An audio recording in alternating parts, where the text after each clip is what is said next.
बोले व्यास माता की जय। राम राम सारा ने। आज है अपारा एकादशी। कथा सुना दें आपने।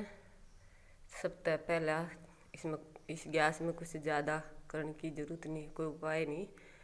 मतलब सिंपल तरीके से इस गैस ने मानस बरती रहे और भगवान आगे जोत जगावे और हाथ जोड़ कर अपनी प्रार्थना करे, भगवान का नाम ले, कहानी सुने।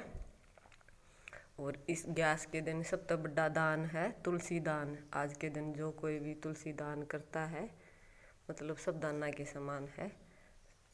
तुलसी दान आज का दान है, महत्वपूर्ण दान है तुलसी दान। कहानी सुना दें आपने। एक बार एक नगरी में महीध्वज नाम का एक महान पराक्रमी राजा रहा करता, जो बहुत अच्छा था। अपनी प्रजा का, अपने सब प्रजाजन उसके राज में खुश थी, मतलब बहुत ध्यान रखा करता। वो एक बहुत अच्छा राजा था।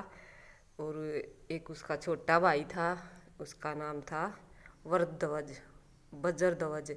वज्रध्वज जो था वो थोड़ा दुष्कर्मी था।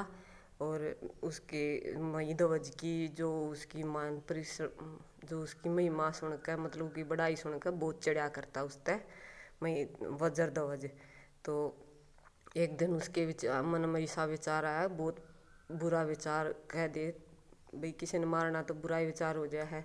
तो वो उसने रात ने महीध्वज ने मार दे है उसके महल में जाकर ने। तो उसके महल के पास में एक पीपल का पेड़ था, उसके नीचे जाकर उसने गाड़ दे है महीध्वज ने। तो वो एक प्रेत आत्मा बन गया है, क्योंकि जिसका मुक्ति भाई अकाल मृत्यु हो जाए, उसकी मुक्ति नहीं मिलती, तो वो भूत बन गया है। मतलब वो एक प्रेत आत्मा बन गई, तो वो उस पीपल के पेड़ पर रहने लगी।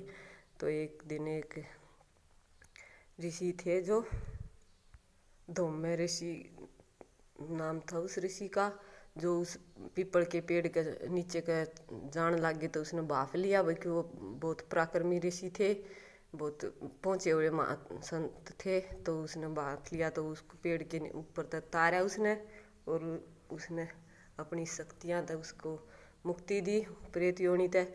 और उसके दिन अपारा एकादशी थी, तो उस ऋषि ने अपारा एकादशी का व्रत करा भक्ति पूर्वक, और जो फल मिल लिया उससे उसने उसको प्रदान कर दिया उस राजा को। उसको मुक्ति मिल गई। वो भगवान के घर गए, वैकुंठ धाम चले गए। और उस राजा ने उस ऋषि का बहुत आभार प्रकट कराया, नतमस्तक होकर ने उसको चरणा में गिर के उसका धन्यवाद कराया। बोली व्यास माता की जय, व्यास माता की जय, विष्णु भगवान की जय। कहानी जरूर सुनियो जी, सबका भला हो। कहानी सुनते हो कार्य बर्त्या का भगवान भला करे।